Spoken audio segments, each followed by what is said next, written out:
Welcome, Political Science 370 students, Social Science Research Methods.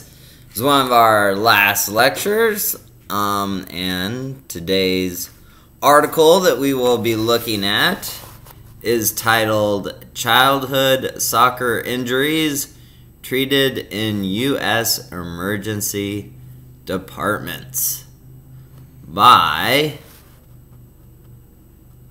Annette Adams, M.A. with a Master's in Public Health, and Melissa A. Schiff, who's an M.D.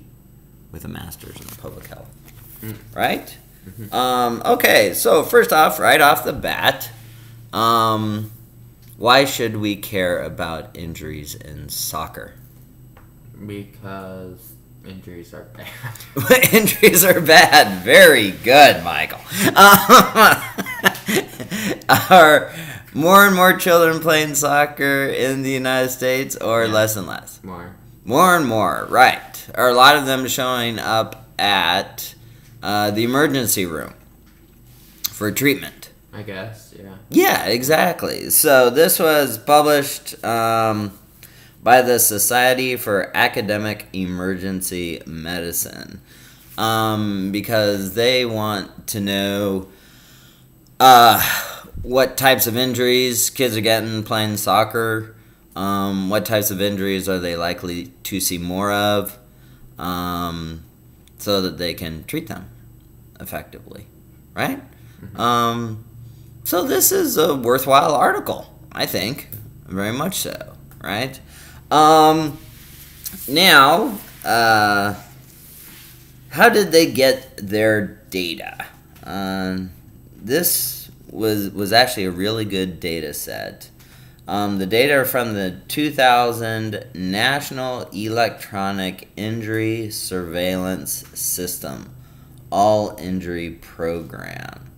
So the data was gathered at hospitals that participated in the study, and they got access to the data set.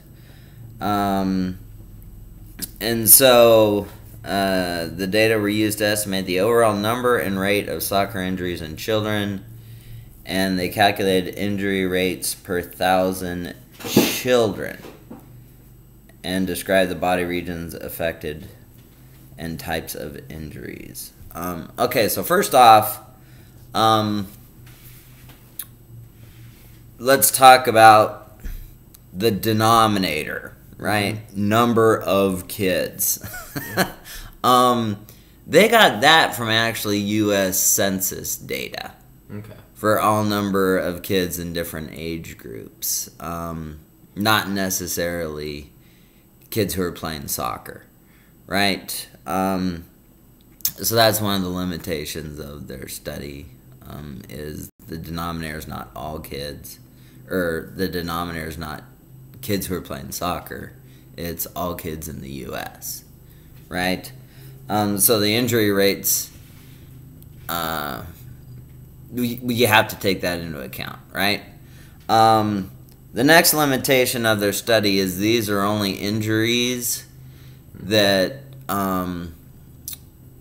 wound up leading to an emergency room visit, an emergency department visit. Do kids get injured a lot of the time in soccer and are treated some other way other than going to the emergency room? Yeah. Yes. What are some of those other ways? Sports doctors, Band-Aids. Well, exactly, right? A lot of the time you can get a pretty significant injury that you don't necessarily go to the emergency room for, right? Your mom's a physical therapist, and a lot of the time, and I coached soccer for years, and a lot of the time I look at an injury and I'm like, that'll be fine. You just need to rest it a little bit, or that may have looked bad, but it's not. It's a soccer ball is big and round and very soft compared to a baseball, right? a baseball hits you is, going really fast, and that's a different beast, right? But anyway, so there it is. That's another limitation of this study, is it only looks at emergency room visits, and a lot of injuries may be treated other ways, or ignored, or whatever it is. Okay, so what did they find? Well, before we get to that, let me talk to a big what for me is a concern about their study. The results were stratified by 5-year age groups: 5 to 9, 10 to 14, and 15 to 19. Okay? Alright, why do you suppose they picked 5 to 9, 10 to 14, 15 to 19? I don't know. Other than you start with a 5, which is very common when you're numbering things off. So this isn't driven by any type of theory about when soccer gets more dangerous. It's not driven by any theories regarding human development, when you hit puberty, and consequently when you may be growing so fast that ligaments are more vulnerable. It's not driven by any of that. It's just, well, I think we'll break them up 5 to 9, 10 to 14, 15 to 19. Okay, fine. Do that if you want to. But it's not driven by theory at all, which is a concern of mine. And again, in their defense, they're just trying to get a rough feel for what's going on. But it's always nice when you make a methodological decision to base it in something other than just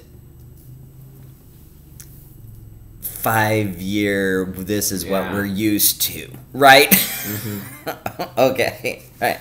So here's I'll show you what they wound up. Oh, one more interesting thing about this. Guess who this data set was actually administered by? I don't know. The U.S. Consumer Product Safety Commission for injury surveillance purposes. Right? So if a bunch of kids come in falling off those little scooters that everybody started driving, little kids use those little scooters these days. Well, the U.S. Consumer Product Safety Commission is interested in that. They want to know that. Are kids getting injured on skateboards? Are they getting injured on bicycles? Are they getting injured, because they're dunking on basketball hoops and they hang on the rim and then they tip over? That happened to me all the time. But you get the point. I found it interesting. When they were describing the data set, I'm like, wow, this is a huge data set. And it's gathered really professionally. This is a gold mine. Who's gathering this thing? And it's the federal government. It's the U.S. Consumer Product Safety Commission. So I thought that was really interesting. Again, everyone bags on the federal government. But meanwhile, they're out there gathering data to try to see are some products leading to accidents? What's the cause of emergency room visits? And a lot of people would have never thought that was something the U.S. Consumer Product Safety Commission is doing. Right? So, but they are, apparently. Okay, so they were calculated using July 1st, 2000 data to December 2000. July 1st, 2000 to December 31st, 2000. Okay, so what did they find? I'll show you the data, what the data look like, just so you can see how they reported them. Can you see that in the window and everything? Okay, so goes by gender, male, female. Then, so you can read really clearly, body region, then type of injury. So for the different age groups and then totals, right? So it's a lot of data, and they sifted through the data, and here is what they came to.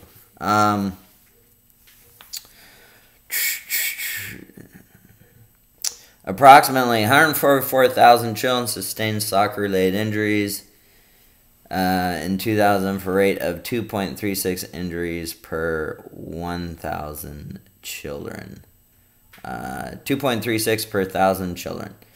Again, the denominators, all children, not just children playing soccer. And so, does that sound high or low to you? 2 injuries per 1,000 kids. Low. Really low. Yeah. I mean, really low. I mean, I've seen a lot more than that. Injury rates, this is interesting. Injury rates increased with age. 0.8 for those from 5 to 9-year-olds, 3.1 for 10 to 14-year-olds, and 3.2 for 15 to 19-year-olds. So really it's that 5 to 9-year-old group that was way lower than the other two groups. Why do you suppose kids aren't getting injured much in the 5 to 9-year-old group? Well, first off, there's probably just less kids playing soccer at 5 to 9 years old. Okay. And then also, there's way less forces. Yeah, way less forces. Absolutely. Those kids think they're tearing it up the field, but they're not. They're going pretty slowly. Yeah. Also, they just, forces both with kids running into each other. Also, the ball.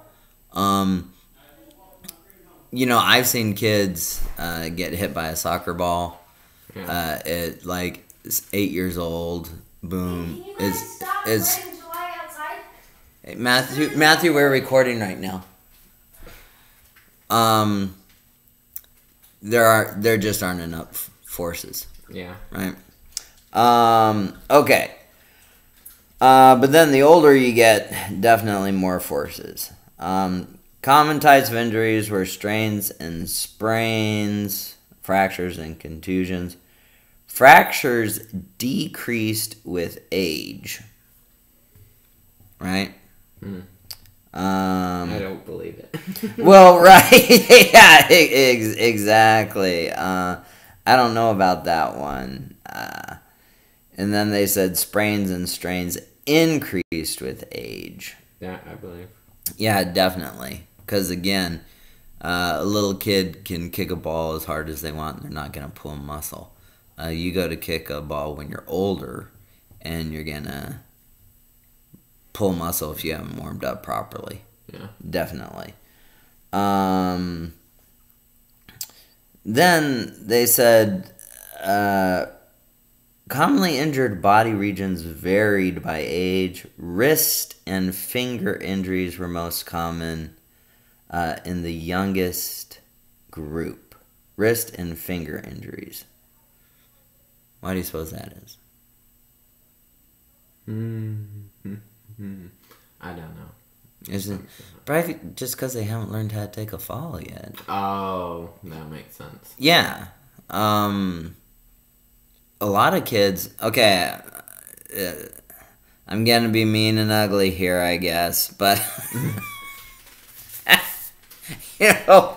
I've watched kids in PE at younger ages here now, and a lot of kids have been so sheltered or whatever it is, they don't even know how to run, right? Yeah. And as a soccer coach, I'm getting kids at really young ages that don't know how to run. And, I mean, when I was a kid growing up, Of course you knew how to run because you were playing tag, doing whatever, this type of thing. But, more and more you get kids that, ironically enough, their parents are worried about them getting injured.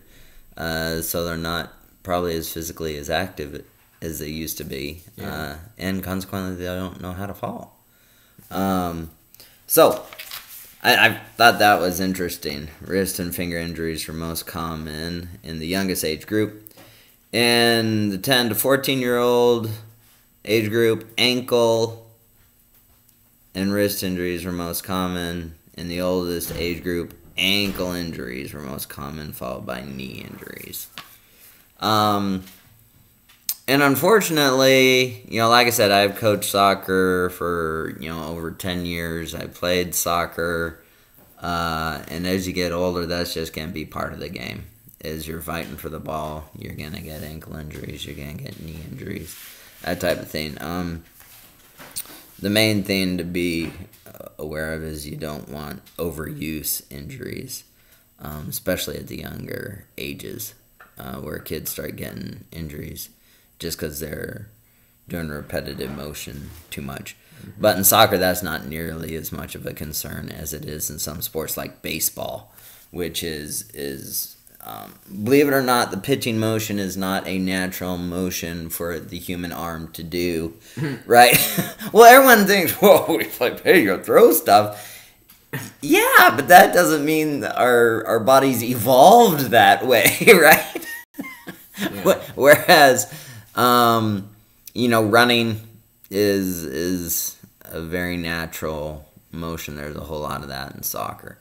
But you still have to be careful about that. So anyway, the study, pretty straightforward.